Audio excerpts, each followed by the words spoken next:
કચરાની ગાડીવાળા ભાઈ છે અને અહીંયાથી આવવાની ના પાડે છે, કારણ કે એમને છે ને જેસીબી અને આ બધું પડ્યું છે, લગભગ એક અઠવાડિયાથી કચરો લેવા એ પોતે આવું છે પણ આવી શકતા નથી.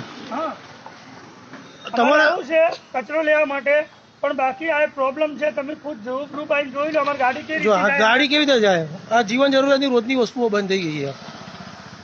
કેટલા ટાઈમથી કહીએ કે રસ્તો ખોલી આપો. મારા ઘરે પ્રસંગ પણ હતો, પણ છતાં બી એમને રસ્તો ખોલ્યો નથી. અને હજી પણ બિન જરૂરિયાત આવી રીતના તોડકોમ અને બધું ચાલુ છે અને આખો રસ્તો બ્લોક કરી નાખ્યો છે. આ ટાઈમમાં 108 એમ્બ્યુલન્સ અને ફાયર બ્રિગેડની ગાડી પણ કેવી રીતે આવી શકે? કંઈ પણ કારણસર આ એક નાની ગાડી પણ નથી આવી શકતી. એમને પેલી બાજુથી પણ આવવું હોય છે, પણ ત્યાં આગળ બી છે ને ખોદકામ કરેલું છે, તો એ પણ નથી આવી શકતા. વારંવાર બિચારાને કમ્પ્લેન કરીએ છીએ. તમે શું કહેવું છે ભાઈ તમારું? અમારે એવું કહેવાનું કે અમને જગ્યા કરી આલો, અમે કચરો લઈ લઈશું.